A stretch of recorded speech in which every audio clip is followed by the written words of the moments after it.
Want to be happy? Build a life, not just a business. Living that believing life.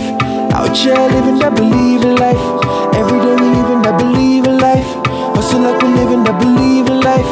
Living life, yeah, so we grinding it out. Every single day we be grinding it out. Hustle like we living that believing life, oh. That believing life, oh. Hey, it's Evan Carmichael, and this channel was created to help you overcome the #1 challenge that is holding you back, a lack of belief in yourself. You watch these videos because you know you've got something more inside you too. You have Michael Jordan level talent at something. So today, let's live your best belief life and learn the surprising power of small habits. Okay, let's kick it off with habit number 1. Rest and recover with Robin Sharma. In the 5 a.m. Club, there's a model that I think is profound, because you're right. We live in a world that evangelizes nonstop hustle. It's all about the hustle. If you're not scheduled 24/7, then you're a loser and you're not doing something right. What I believe, and the research actually bears this out, the elite performers don't operate as marathoners. It's more like a sprint. The Energy Project, for example, has done some wonderful work in this field. And so I have the model is basically HEC, your high excellence cycle, and your deep recovery cycle. In other words, there are periods through the day where you bring on intense fire, intense creativity, and then you pull back and recover. So one of the rituals in the book is the 60-10 method. You work for 60 minutes. It's full on fire sprint. 10 minutes you recover. You drink a cup of tea. You meditate. You listen to music. Then you come back with an alarm clock in front of you. Another 60 minutes of profound work, creative work, sweaty work, and then another 10 minutes of recovery. And then you do that during the week. You take 2 days off or 3 days off to refuel. And then, as you probably do as well, you take, a month off or 2 weeks off. And so what I'm trying to suggest is if all you're doing is being an elite performer, then you're going to actually deplete the very assets that allow you to own your game and play the long game. In the book, there's 5 assets of genius. It's not just, your talent. I believe it's your mental focus, your physical energy, your personal willpower, your original talent, and your daily time. And so smart, creative people and the most productive people, they work really hard, and then they rest without guilt, and they recover and they have fun. I mean, the Japanese novelist Haruki Murakami says, when I'm not writing and enjoying life, my ideas are incubating and I'm writing my next book. Habit number 2, set triggers with Brendan Burchard. I think the challenge that you have when you're good is that you're good. Yeah. So you're like, I'm doing pretty good already. Yeah, it's easy. The better you get, the more expertise development you get, the easier it is to show up and go through the motions. Yeah, you don't have to prepare as much. You don't have to practice as much. You just you get results. Whatever you're going to do is good enough. Yeah. But what happens with high performance, it eats at them because they know they got more in the tank. Mm-hmm. And they're like, you know what, that was good, but I could have gone another. And it's not that they're dissatisfied. We take on that myth in this book. High performers are not dissatisfied. So people who say never be satisfied, they got to look at why they're saying that, because it's not true, because high performers are satisfied. They're striving satisfied. Doesn't mean they're not striving for the next big thing, want to become better, but they're happy. Mm-hmm. High performers are happier than all of their peers. I mean, by significant, almost double digits. So it's really significant. But I think for me, I need to constantly be reminding myself, like, okay, what is the reason you need to perform really well right now? And I need to be more consistent about that question. So I set up triggers in my life to do that. From every time I stand in line, I have a line trigger, I have door triggers, I have phone triggers. Smart. So when I stand in line, I always say, what level am I right now in terms of my presence and energy? Scale 1 to 10. 1, I suck, I'm dead, I'm not even alive, not even feeling grateful. 10, I'm like, I'm vibrant, I'm joyous, here I am. And I rate myself consistently on that, and it just retouches me, like the need. I want to feel it's necessary to be grateful. I want to feel it's necessary to be great. I want to feel it's necessary to do my best, but you don't get that without reminders. So you got to set up alarms or triggers or some, note cards around that, whatever it is it takes for you to have that. But I know for me, Ray's, after the research, I didn't get how, I mean, you're talking from every athlete to every high CEO to, this is what they did and I didn't find this, you'll see all the questions I asked them in the book. I really had to dial into their psyche. And when we found that, I was like, is that a thing? That they'd really, but they all do. And so it inspired me to another level. I'm like, I'm going to raise my necessity, and I'm going to practice everything in the book to get that up a little higher. Habit number 3, be more present with Ed Mylett. I've made a mistake in my life, and that is it's contrary to what I teach. I've not been great in my life at being present. I've not been great at it. I think a lot of achievers struggle with this, and I go in and out of this mode where if I was at the pool yesterday with my kids, and I'm looking at them, and man, Max is going to college this year. My daughter's like a young woman now, and I wish when they were a little younger that those moments when we were in the pool when they were younger, I was just with them. Wow. And not thinking about work and thinking about protecting them and thinking about saving for college and being in the moment and enjoying now, right? Wow. Like really enjoying now. And the moments I'm the most effective, the most blissful, the most joyful, spreading it is when I'm the most present. And I've always struggled with that because I'm always dreaming about the future and wanting to achieve in the future. The best me is the one when you're just, me and you are in the backyard, hanging out. And it's just me and you, Lewis. And so for me, I'd go back to the 30-year-old and I'd say, I want you to achieve. I want you to win. Please enjoy this moment. Please be present right now. The 40-year-old Lewis, with this beautiful relationship you're in now and all the achievement, don't miss now for what the possibilities are in the future. Like enjoy now. If this moment right now with the corona crisis teaches us all anything, it's like all we really have is right now. Yeah. And the more you project into the future, I said in my post today on Instagram, I said, or on all social media, I said, worrying doesn't solve today's problems. It takes away today's peace. And that's most of my posts are lessons for me. So that would be my lesson at 30, 40, and 50 is be more present. You can't love yourself if you're not being yourself. Just be you. Cool. Just be present. Habit number 4, customize your life with Guru Gopal Das. Get consumed by the positive energy. Focus not on your bad habits. Get consumed not by the negative energy of your bad habits. Sometimes we just get so consumed by it that all that's playing on our mind is that.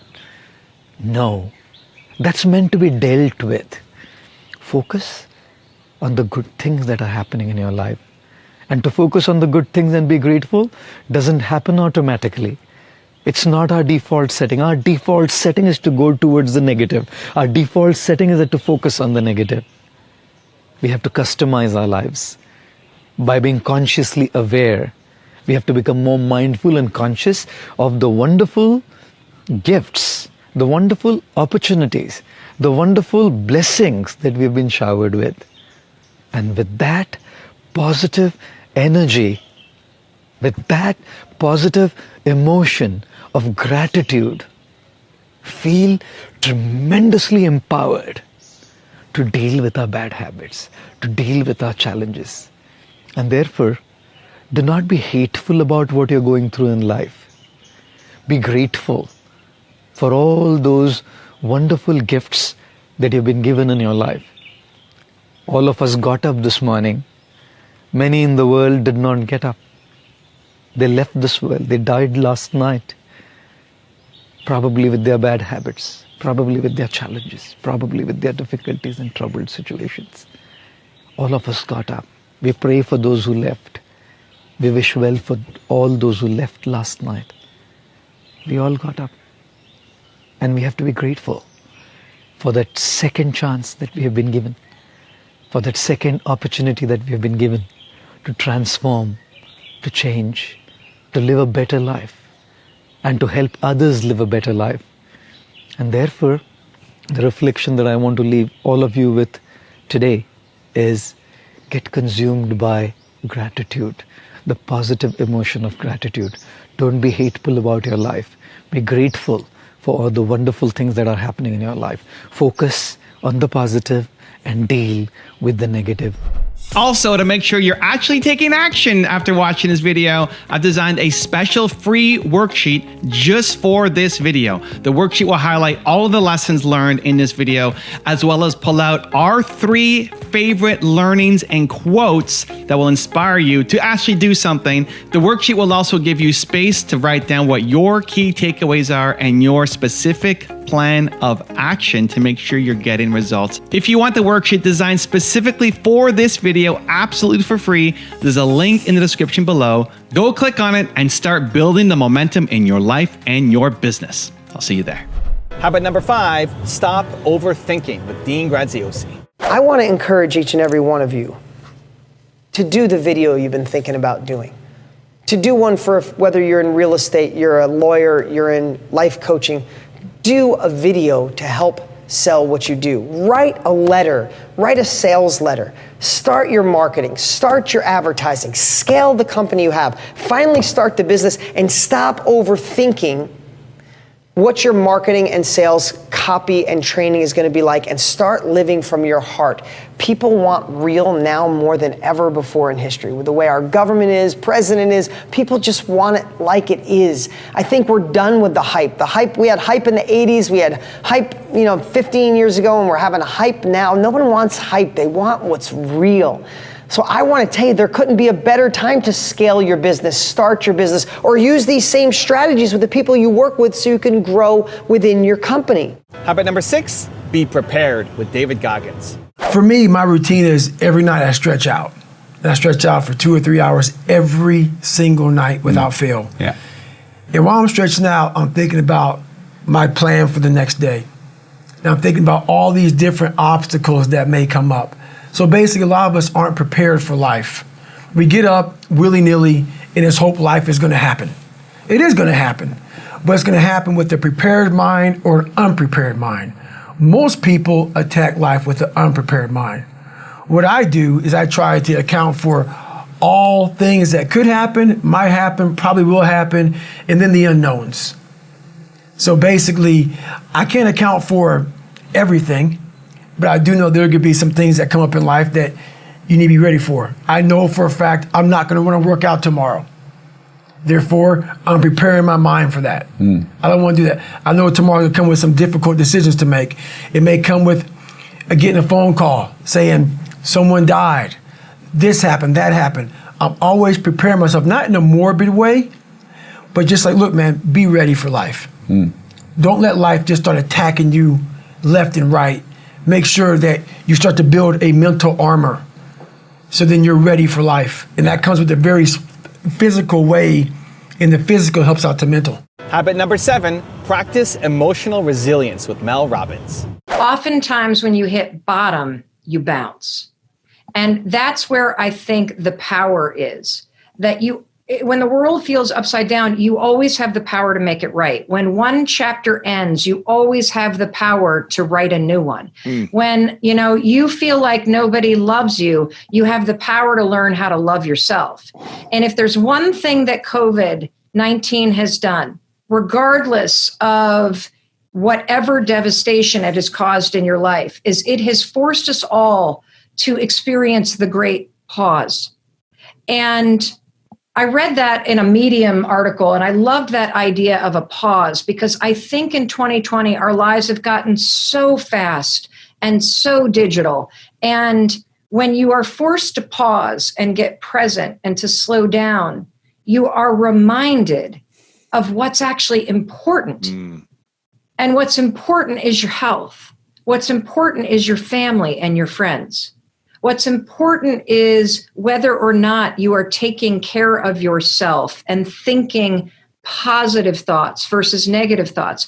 The world gave us a gigantic experiment where we got to practice and get to continue to practice the most important skill on the planet, which is emotional resilience, the ability to face hard and actually be okay, the ability to face the uncertain and redirect your attention on things that you know that are certain. Habit number 8, don't be distracted with Les Brown. In life, what we're doing right now, it is, to me, an experiment with life.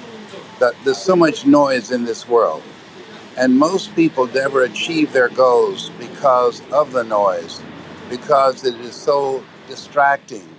One of my students, her name is Stacey N.C. Grant, and she wrote a book called Action, Action, Despite the Distractions. And so what most people do, they stop and they look around. The reason that Lot was saying, don't look back, is because you become paralyzed when you allow yourself to be distracted and seduced by the noise of life, that you have to discipline yourself. The road to life is straight and narrow, and few there be that find it, because few there be that are willing to focus their minds. Where focus goes, energy flows. Few there be that are willing to discipline themselves. And as a result, most people allow their dreams, their potential, their goals to be derailed because they take their eyes off of what it is that they're after. Habit number 9, stop making excuses with Rachel Hollis. Why excuses and skills? Because the excuses are just what I hear all day from women in DMs and emails, standing in line at a book signing. It's all the reasons why they can't do what they want to do. And it makes my head explode because it's like, what? Like, you're not, it drives me crazy. So I thought it's well and good for us to talk about the things that you need to do to achieve this stuff. But none of this matters if you don't have this foundational presence of mind to get out of your own way and to stop using that as a crutch for why you can't do what you want to do. If I get flack for anything in this space, it's the idea that I tell women that anybody can accomplish anything. And I really believe that to the marrow of my bones, because there is no reason that I should have the life that I have, the business I've built, the being on stage. I shouldn't have any of this. This is working every single day for the last 15 years to achieve the thing that I want to achieve. You had said something recently, or maybe it was on your Instagram, where someone said, how do I become a speaker? And you were like, speak everywhere. Everyone that go everywhere. People are like, I would love to be a speaker, but I can never talk like you. And I'm like, I spoke at old folks' homes. I spoke, because they can't run away, by the way, if anyone needs this tip. The people laugh, I'm like, no, it was for real. MOPS groups, which is mothers of preschoolers, they exist all over the country. I'd speak at the opening of an envelope, and I was horrible.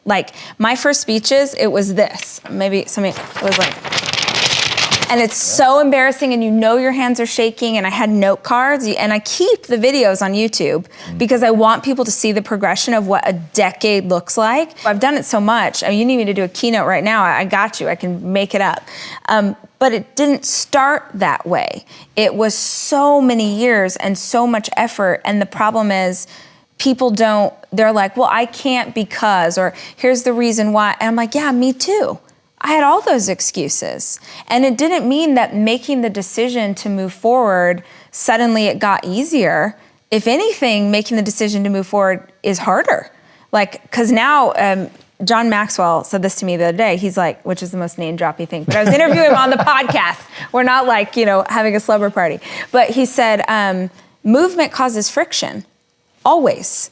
And so just because you make the decision to move forward doesn't mean it, now we're doing it. No, now you've got all kinds of other problems. So excuses were really important for me to tackle, just because I think, love my girls, but women especially, we need to call BS. And you need to have someone get in your face and say, with all the love in my heart, this is not real. This is something that you've decided to cling to because it justifies why you're still in the same place. And habit number 10, the last one before some very special bonus clips, is be confident with Mike Tyson.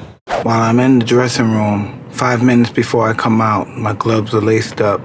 I'm breaking my gloves down. I'm pushing the lever in the back of my glove. I'm breaking the middle of the glove so my knuckle could pierce through the leather. I feel my knuckle piercing against the tight leather gloves on the Everlast boxing glove. When I come out, I have supreme confidence, but I'm scared to death. I'm totally afraid. I'm afraid of everything. I'm afraid of losing. I'm afraid of being humiliated, but I'm totally confident. The closer I get to the ring, the more confidence I get. The closer, more confidence I get. The closer, more confidence I get. All during my training, I've been afraid of this man. I thought this man might be capable of beating me. I've dreamed of him beating me, but I always stayed afraid of him. But the closer I get to the ring, I'm more confident. Once I'm in the ring, I'm a god. No one could beat me.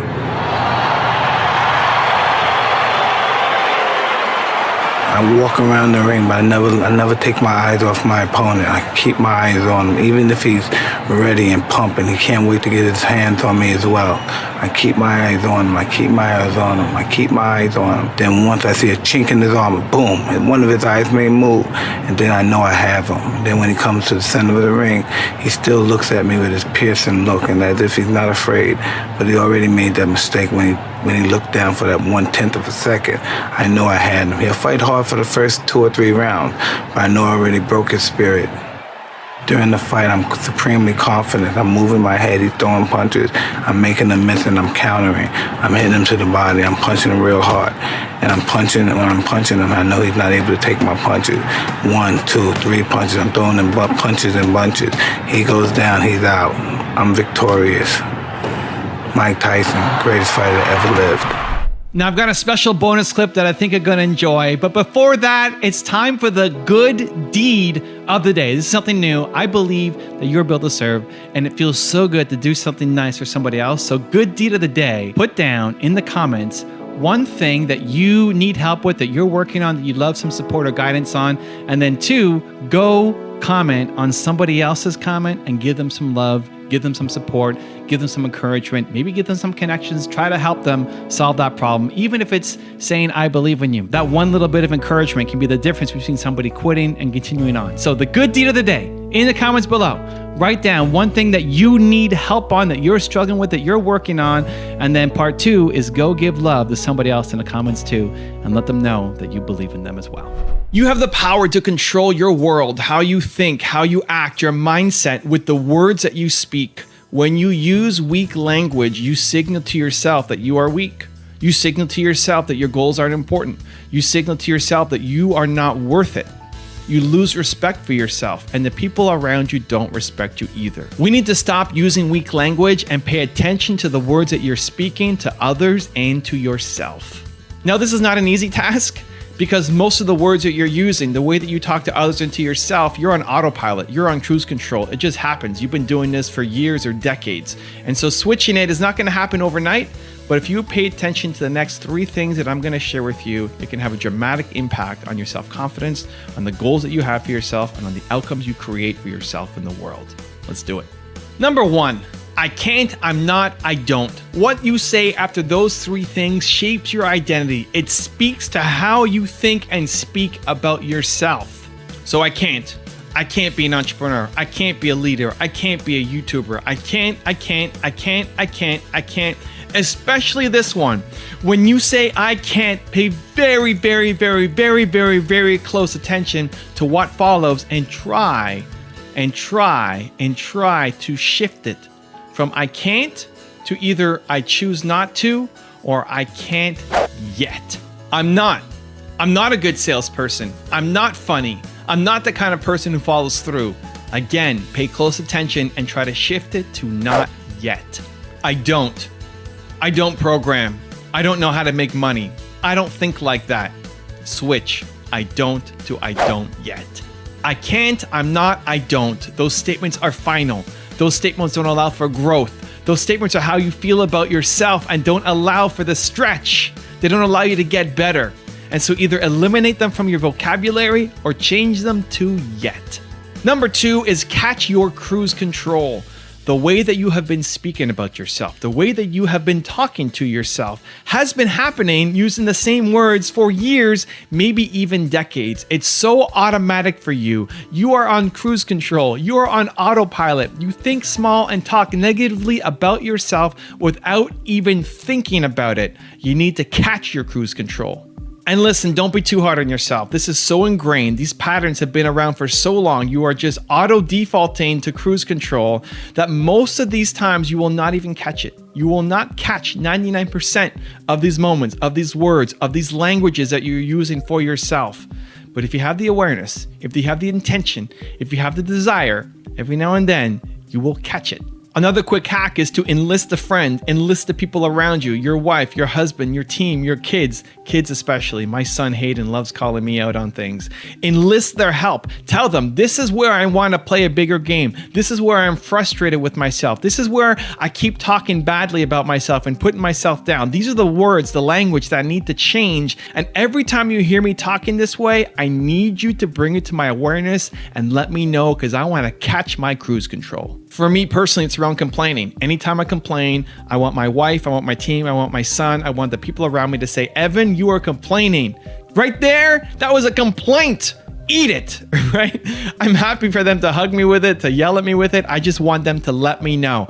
Now, when I told everybody, they said, listen, you barely complain. You're like the least complaining person that we know. Awesome, thank you, I'm humbled, but I still complain, and I probably complain a lot, and a lot of the times I'm missing it. And so please, please, please, please, please, please, please, even if you think I'm great at it, if you catch me complaining, I want you to call me out on it. So enlisting your friends can be really helpful, because you will likely not catch most of them yourself, but it's imperative that you start working on catching your cruise control. Step number 3 is manual override. You have caught your cruise control. You have found the autopilot. It's about to happen again. This negative talk that you're about to speak out into the world about yourself or your ideas, you putting yourself down, is about to come out again or has just come out. What do you do about it? Because this is really important. If you catch yourself playing small or talking negatively about yourself, if you catch it and you don't do anything, it actually makes it worse. It's better that you don't even catch it at all. If you catch it and you recognize I am playing small right now, and you ignore it and you don't change your behavior, you are building that identity for yourself that you are somebody who is playing small. You are consciously building that identity for yourself, and you need to stop it. It makes it worse. Where when you do catch it, when you find yourself falling into those patterns, those behaviors that you don't want anymore, whether you find it yourself or somebody's calling you out on it, what do? You need to kick your manual override into action and take the action that you want, because that starts building the positive habit. That starts building the positive respect. This is how you build respect for yourself. This is how you start building the muscle. This isn't just a zero-sum game. This isn't just we go back to neutral. When you catch it, you either go sliding down or you go propelling up. The choice is yours. When you catch yourself playing small, when you catch yourself coming off of cruise control, you have to do the thing that builds the self-respect up and speak positively about yourself and do the thing that you are scared to do. How many times have you had somebody say to you, hey, have you got a minute, Bob? Have you got a minute? They don't want a minute. I want you to think about that. I read a poem one time. It said, I have only just a minute, only 60 seconds in it. It was forced upon me. I can't refuse it. I didn't seek it and I didn't choose it, but it's up to me to use it. I must suffer if I lose it, give account if I abuse it. It's only a tiny little minute, but eternity is in it. Well, at any rate, I thought I'm going to put this on a video and I'm just going to share it with everybody. Just this one little part out of the seminar I'm making. I want you to look at this sand timer and I want you to think about your life. The sand in the top of the glass represents the future. The sand in the bottom of the glass represents the past. Now, do you know, we know what's in the past, and yet we can't do anything about it. Do you know what the trick is? You don't know how much sand's in the top of the glass. You may think you have a lot, you might only have a little. Then again, you may think you have a little, and you might have a lot. When I was a little boy, I was raised by my grandmother. And I don't know, when I was a little gaffer, she was probably 60, but as long as I could remember, Grandma would say, I'll soon be gone, dear, I'll soon be gone. Well, you know, we loved her. She was really an angel of God, but we thought she was never going to go. She lived to be 94 for 30-some years. I'll soon be gone. She didn't think she had much time left. She had 34 years left. Now, about the same time, I had a buddy of mine, Bob Yates. He was just 16. And bang, he ran into the abutment of a bridge and his life was snuffed out. If you had asked him a half hour before how much sand he had left, he would have said at least a half a century. He didn't have a half an hour. See, the trick is we don't know how much sand we have left. The future, we don't know. The past, it's gone. Now, the only thing you can deal with is what's right here, right now. And if you look, the sand is always moving. Now, think of this. You see, I was working on that, and then I was working on a graph I've got here on my computer, and I'm thinking of the time somebody said, hey, have you got a minute? Well, they don't really want a minute. Do you know if you're earning $50,000 a year, a minute's 42 cents? A half hour is $12.50. If we take that ahead a bit, if you're earning $80,000 a year, a minute's 67 cents. Half hour is $20. If you're earning $150,000 a year, got a minute? It costs you $1.25 a minute. A half hour is $37.50. So you see, if somebody said, you want to stop for a cup of coffee? Well, if you're earning $250,000 a year, a minute is $2.08. Half hour is $62.50. And then, of course, you got the coffee to pay for on top of that. So you see, the point is this. This is all we've got right here, right now. We don't know how much we have left in the future, but we do know what we've got now. And I have found the people that win are the people who make up their mind. They're not going to waste the minutes. They're going to be productive. They're going to make it happen every minute. Every day we recharge our phones, but we forget to recharge ourselves. Let's just say we slept well the night before, which means we start our day with 100% charge. When we wake up in the morning, we roll over and 80% of us check our smartphones before we brush our teeth. We scroll through social media, we browse through emails. That takes away 10% of our energy. Let's say we now have 90% charge left. We then commute to work. We spend our day in the office, in meetings, interacting with colleagues, finishing off projects and assignments. We now have 40% charge left. On the way home, we commute through traffic or on the train, and that takes away another, let's say 10%. We now have 30% charge left. We come home and switch on Netflix, talk to someone about what our day was like, and sometimes we lose another 10%. We now have 20% charge left. At 20% on our phones, usually the charge bar goes red. We get an alert. We get a message that tells us that we only have 20% battery left. The question is, do we notice when our charge is at 20% or 10%? There are always signs from our bodies, our brains, our minds. But are we tuned in? One of the best things we can do to recharge is to exercise. The hardest part of any workout is actually the 15 minutes leading up to it. We come up with 15 reasons why we don't want to sweat, and we change our mind 15 different times. CNN reports that when you work out, your brain creates more serotonin, which sends messages to your nervous system of happiness and well-being. Working out for 30 to 40 minutes every day can recharge our battery by 20%. Meditation is an incredible way to recharge our batteries. Exactly what the gym does for the body, meditation can do for the mind. Meditation gives us downtime, physically, mentally, emotionally, and spiritually. Meditation also directly impacts your entire nervous system by reducing your body's productions of stress-related chemicals such as cortisol.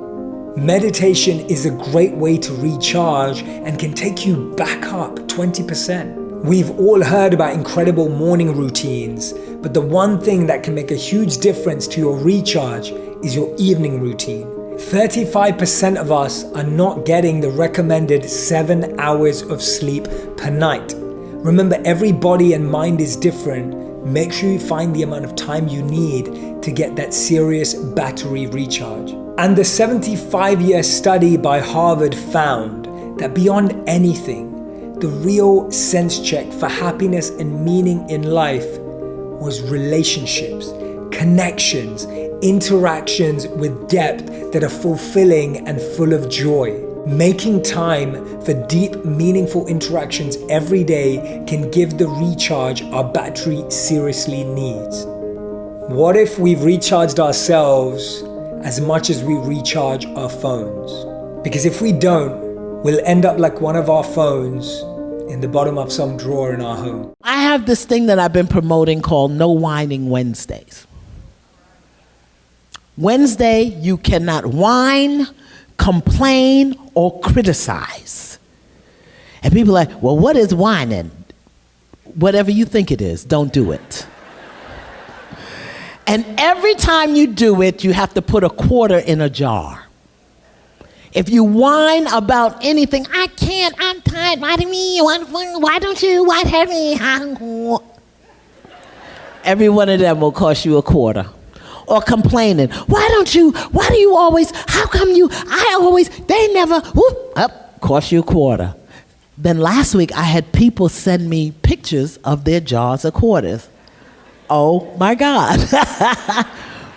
But what they said to me also was, this was wonderful, because I was never ever aware of how much whining and complaining and criticizing I do.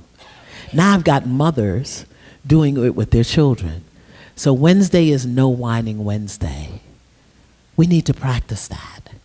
We need to stop whining about what isn't happening, what we don't have, what we can't do, what somebody didn't do. We got to get it clean in 2014. No whining, no complaining, no criticizing. I try to be over-prepared in some sense. So, I mean, I believe that if you're going to give a 20-minute lecture, you should have an hour of material at hand, because that way you have an opportunity to sort of move spontaneously through the material. But generally what I do now, because I have a lot of material at hand, a lot of stories and a lot of things that knowledge that I've accrued over the years, usually before a lecture, and this is the hard part, and I can do a lecture without doing this, but it's better if I do this. This is the hard part. I'll sit down for 20 minutes with my eyes closed, and I figure out what the central topic is. So there's always a question. What's the question I'm trying to address in this lecture? And then I'll figure out a pathway through it. It's like, okay, well, here's the argument. Here's point 1. Here's point 2. Here's point 3. And there's possible branches off those. And then with each point, I usually have a collection of stories and facts that I can use to make the point. Validate the point. Yeah, and to buttress it and to make it interesting. And so it's a little bit like improvisational jazz, I would say, or even improvisational piano, because I play a little bit of piano. And so you lay out the story, and then you can use the responses of the audience to guide how you're going to walk through it. The simple part that most people don't understand is that every thought we think and every word we speak is creating our future. It's as though our thoughts go out into the universe and are accepted and brought back to us as experience. Now that is a very simple thing, but most people don't get it. They don't understand it. They've never heard it before, and they think it's ridiculous. But if you can really accept the fact that every time you think a thought and every time you speak a word, you are literally painting your future, making your dinner, whatever you want to call it. You are creating. And you're creating your own life. And this is simple, but it's not easy to accept. But once you accept it, then you can start deliberately creating what you want in your life. And you begin to be aware of what you don't want in your life and how you are contributing to it. Now, I think this has been around forever, but for some reason in the last 20 years, the universe has wanted this to go out among all the people, or all the people that are ready for it. See, most of us just think, and we don't pay any attention to what we're thinking. We're just doing it. But that's something you need to train yourself to do, to begin to train yourself to be aware of what you're thinking. And one of the ways to do that is to periodically say to yourself, what am I thinking? Would I like this thought to create my life?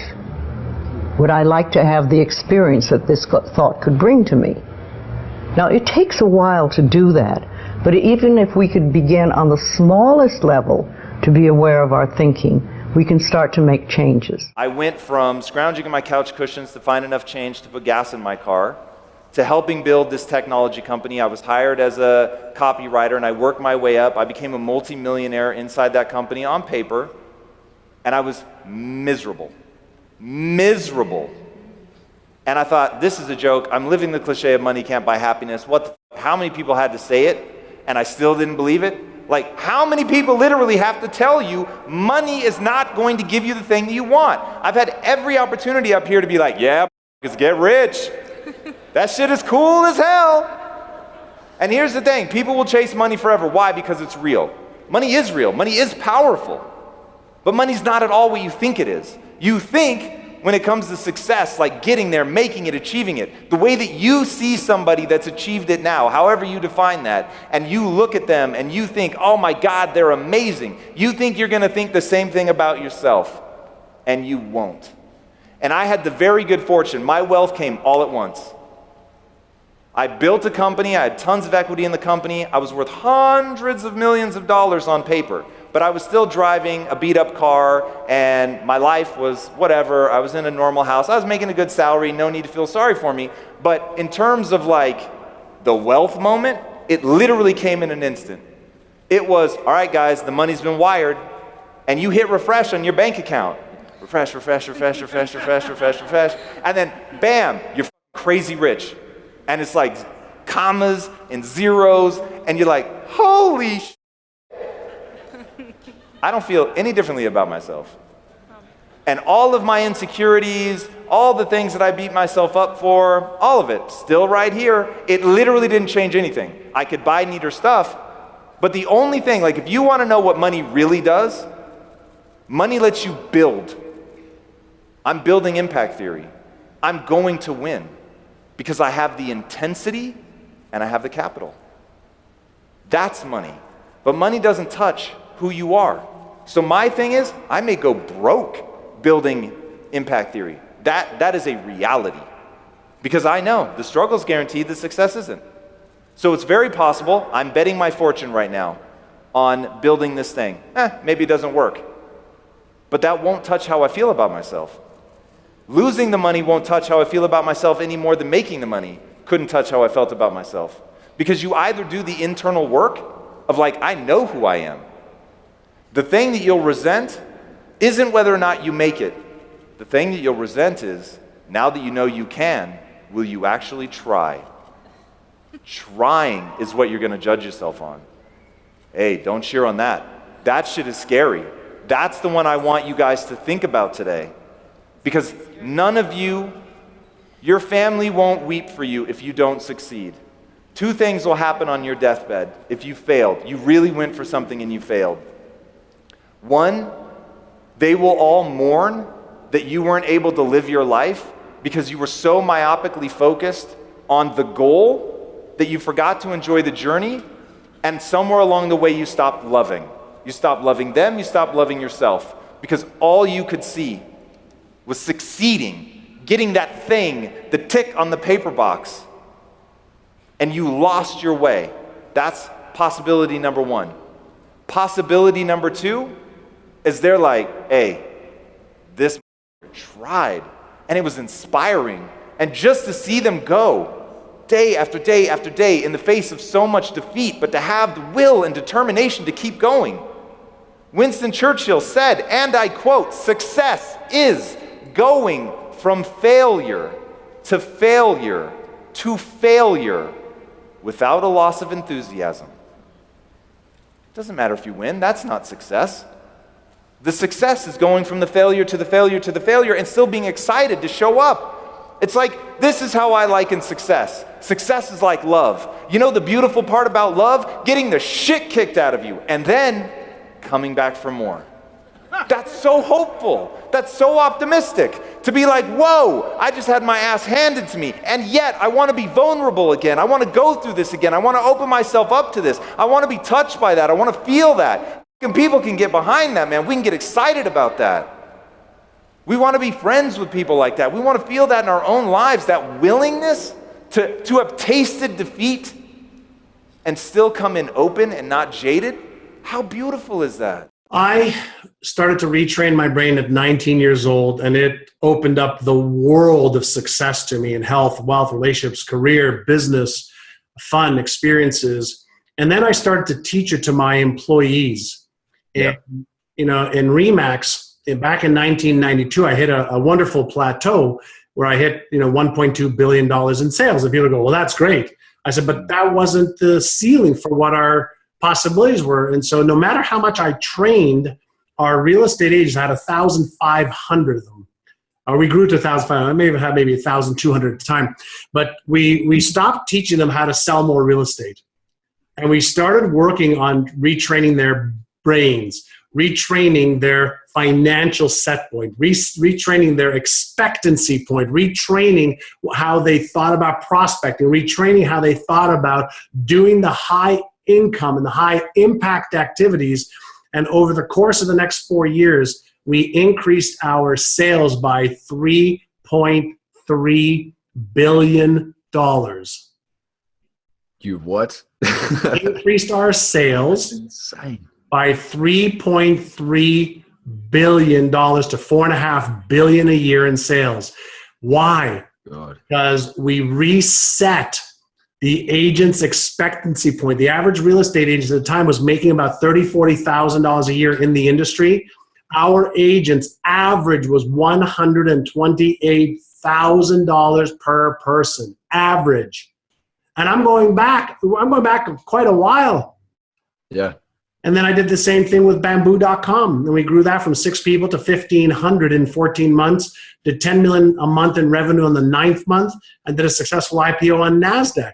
It wasn't because we were the smartest kids on the block, but we trained our team to think at a higher level, to be able to overcome the doubts and the fears and the anxieties that hold most people back. How did you get that mentality of just being like, I need to get over this. Like, I need to get over myself. Trial and error. You grow up and you make game-winning shots and it's awesome. You come back the next day and miss a game-winning shot and it's misery.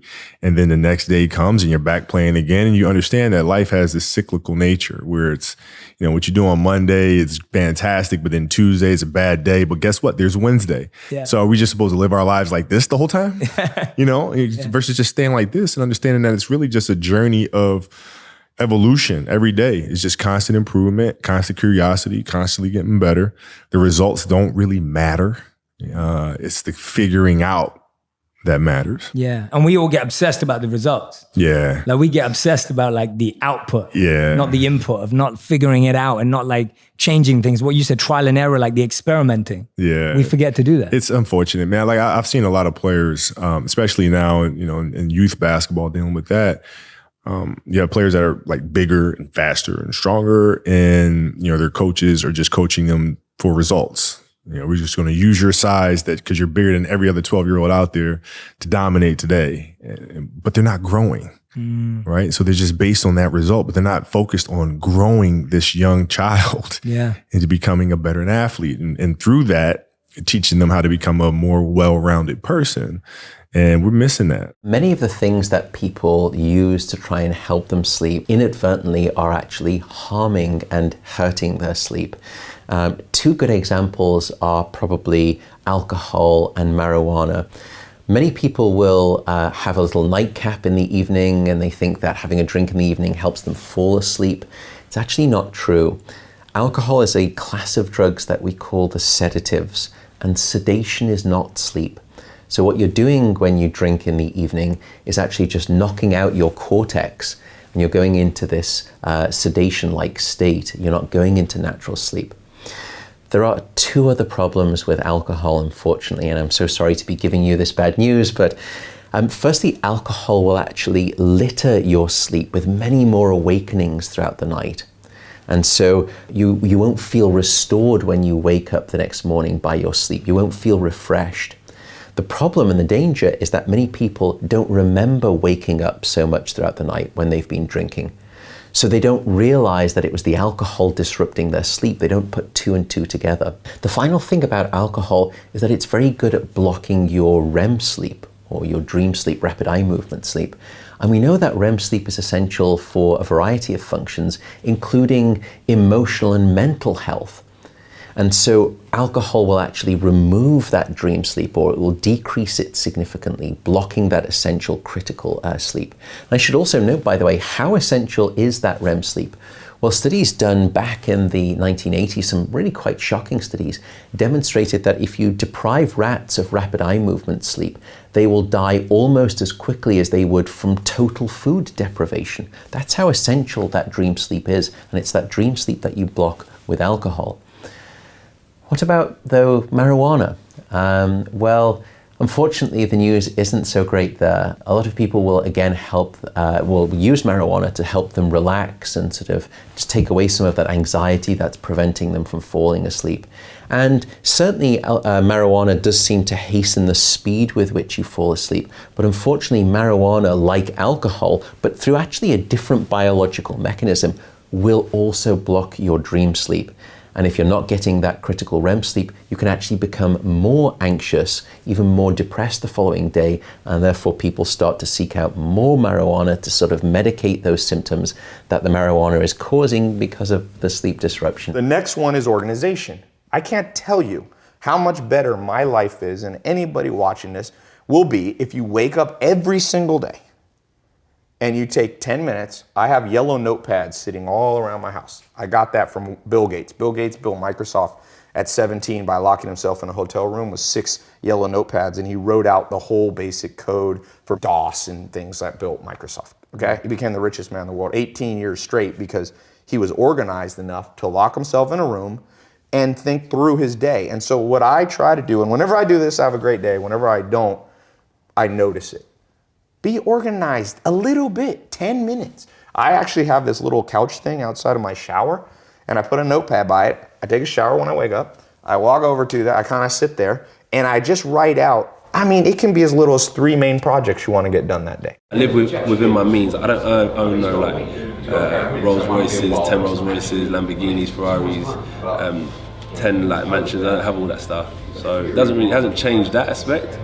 But it just made me realise it helps me in terms of certain conversations I'm having, and the reputation I carry is more important in a minute than what's in the bank. Because I've been around like I'm talking about billionaires. I've been around like billionaires, and it's not so much about their money; it's about their character.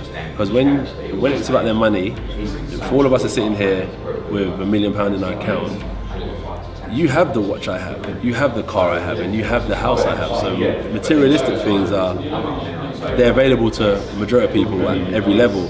So then it became about character, morals, what you stand for, your manners, and that's why, and your respect and integrity. So that's more what is valued in that economic structure than just money. You know what I mean? You have to learn, and that's what I say, your respect takes you further. Because what got me through a lot of doors isn't money, it was honestly character. Back in the day, it was mostly about character. So is this a fight for old school class against new money then? This isn't a straight gut. This ain't class. This is, I'm going to go gutter on him as well. Yeah. But there is an element of it where he will learn that money don't make you. Man makes the money. Money doesn't make the man. My dad used to always say, when you form a habit, that habit forms you, good or bad. And really the best people in the world are a collection of great habits. And I think we've seen with athletes like Tiger Woods, if you get away from those habits, no matter what your aptitude is, you're going to be average or below average. So with Russ, every year it's about just sustaining great habits. He understands that he doesn't need to be sick to get better. He's won more games than anybody in the history of pro football in his first 4 years. And every offseason, 2 years ago it was down in San Diego, this year it was in LA. It's just about where should we be eating, training, who are the best people to be around, and as good as we are, how do we get better? And that's kind of the support we do. It's not, there's nothing broken, everything's about continuous improvement. Right. My thing is, how do we stay alive long enough to give time for these step function breakthroughs to happen? So what do I do? Like, what are the things that I train, or the hormone replacement therapies that I need to go? What do I need to watch? What are those things that I should be doing? Taking a step back, I would say 3 years ago, 80 to 90% of my energy went into how to not die, which basically, the defensive strategy. Yeah, which is tantamount to how do you delay the onset of chronic disease. So the mathematical equivalent of longevity from a lifespan perspective is creating a phase shift in disease onset. If you want to live to 100, it basically means you have to delay the onset by about 2 decades of every major chronic disease. Wow. So it doesn't mean you can't get cancer or heart disease or any of these other things, but you better figure out a way to get them 20 years after the average person gets them. I would say now that occupies 50% of my brainwave energy, whatever, and much more time goes into 2 other things, which is how to minimize suffering, which is kind of an emotional problem, wow. and then how to be this kick-ass 100-year-old. So to the latter, the model I have in my mind is that of sort of Bruce Lee. Bruce Lee sort of looked at each and every discipline of martial arts, including boxing and wrestling and things like that, and said, let me extract from each of these disciplines that which I believe is useful, discard those that I think are useless, and create a perfect fighting form that is truly geared towards self-defense. So it is not a sport, there is no tournament, there is no rank, there is no belt, there is no sensei. It is, can you handle yourself in a life or death situation? If I go to a yoga class, or if I do a Pilates class, invariably there's something in there that I think is really valuable. And truthfully, there's a bunch of stuff that I'm like, I don't need this. This is just, if I had infinite time, this would be fine to do, but I don't have infinite time. So now you apply a constraint to the problem, which is, not only do you want to be sort of the best 100-year-old imaginable, what if you're only willing to spend 10 to 12 hours a week preparing for that? And so you say, okay, well, so there's a new sport, which we define some of the parameters of. That's your new Olympics, and that Olympics is 50 years from now. How will you train for it if you're only willing to spend 10 to 12 hours a week training for it? Well, my guess is you will take a lot of things from various disciplines, discard a lot of things, and sort of have to build a very bespoke routine around it that will involve the maintenance of muscle mass, joint integrity, flexibility, functional movement, balance, things that we don't even really think about anymore. How many times does someone who's 90 fall because they've lost their balance? And it's that fall that ultimately leads to their demise. I'll try says I'll make a feeble attempt. I will is absolute, non-negotiable, no matter what. There's a certain energy that goes forth when you say I'll try, and there's a different energy that goes forth when you say I will. When you make the declaration of I will, that says mountain, if you are there, you must move. I'll try says, I hope I got enough energy to make it up or around the mountain, and if not, I'm gonna sit at the bottom of the hill. When you fail to make a plan, okay, well, hold on. This might hit you between the eyes. You know I love you. But when you fail to make a clear, concrete plan that has goals and milestones, meaning they're smaller goals that you can hit to get to the bigger goal, and has a buy-win date, not in February, not in August, but August 15th. By 5 p.m. Eastern Standard Time. Yeah, when I set a goal, I even want to know the time zone I'm gonna have it done by. Clarity. When you fail to make a plan with clear distinction, when you fail to make a clear plan, you have clearly planned to fail. I'll say it again. When you fail to make a clear plan, then you've clearly planned to fail. I know that hits you hard. I've done it many a times. I have clearly planned to fail many a times because I had an idea. And it was just in my unconscious. I didn't know. Now I want to bring to you what I know to you so you know it. I want you to make a clear plan. When you create a clear plan, then you're clearly planning to succeed. There are many aspects to this. Fundamentally, if you keep your life energies very exuberant, now you will see the sleep quota will naturally come down. To keep it exuberant, you should not be overladen. Largely, in the ashram, everybody, young people also, eat only 2 meals a day. 10 in the morning, 7 in the evening. Our activity exceeds most people's activity in the world, and we are 7 days, 365 days, we don't know what's a vacation because we are enjoying what we're doing. We don't want a break. So, they never go on a vacation, there is no break, there's no Sunday, Monday nonsense, nothing. Every day something is happening endlessly. But you will see people are very energetic, healthy, sleep is very little. So energetically, a human being can be at different levels. Why this is important is, see, what we call as life is just a combination of 2 things, a certain amount of energy and a certain amount of time. When it comes to time, it is ticking away for all of us at the same pace. Clock doesn't run slowly for me, faster for you, there's no such thing. Whether you are busy, you are lazy, you are sleeping, you are doing useful things or useless things, it doesn't matter what you do or you do not do, time is ticking away. So there's no such thing as time management. You can manage your energy. If you raise your energy to a higher pitch of intensity, what somebody does in 10 years, you may do it in 1 year. So if you live for 100 years, it looks like you lived for 1,000 years. Simply because your energy is pitched up. This every human being can do. The whole yogic system is… one dimension of yogic system is just towards this. If you sit here, even if you simply sit here with your eyes closed, you don't sit here in a static way. You sit here in a dynamic way. You never become static, because static is called as death. If everything becomes static, that is death. If inertia really sets in, that is death. So sleep in yoga is seen as death. You die every day. How long do you want to die in a day? You really must use this word for yourself. Don't tell anybody, I'm going to die. For yourself, how long do I want to die in a day?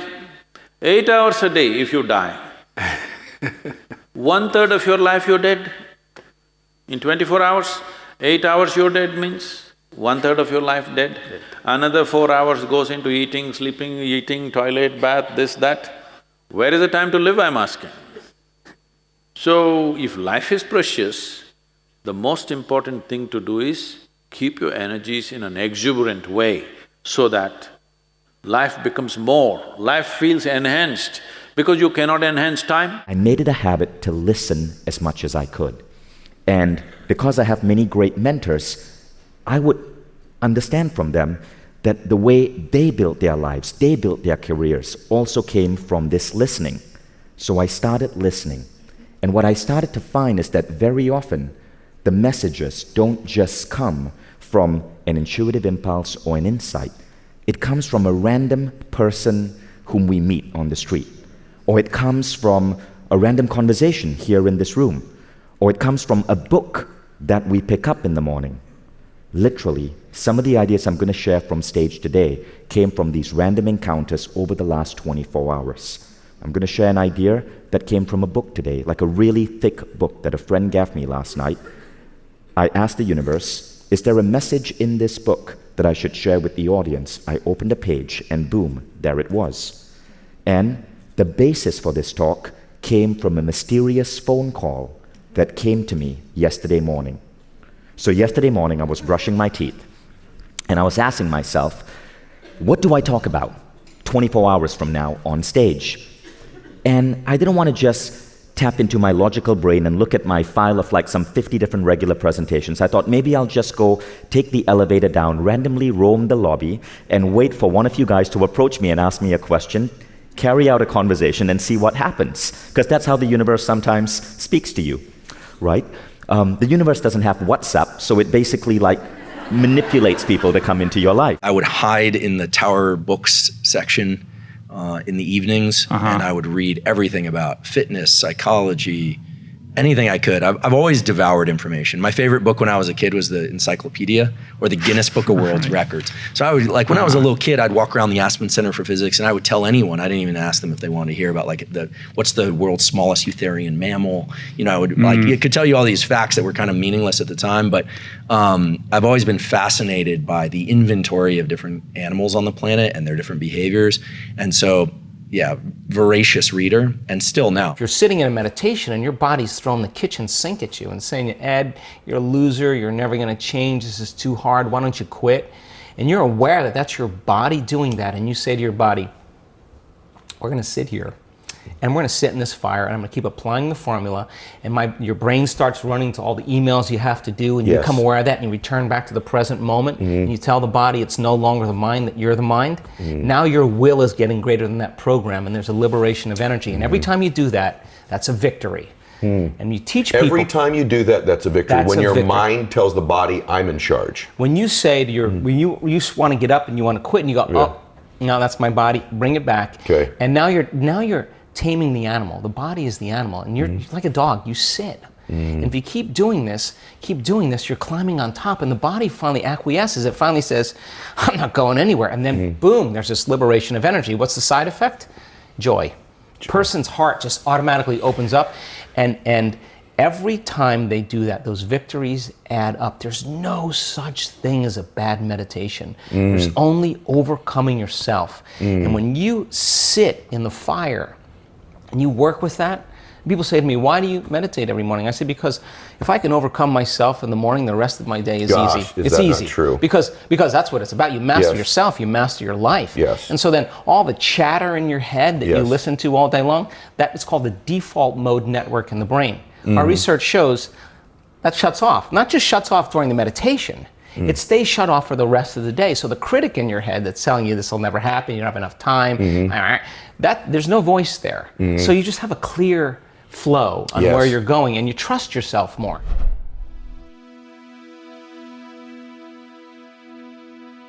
If you want to know the fastest way to break your bad habits, check out the video right there next to me. I think you'll love it. Continue to believe, and I'll see you there. The reason why we go back to old habits is because our goals are too lofty. We're not achieving our goals fast enough. Like, people think, they meet people like, they're robots, they're other life forms, they're just different than me.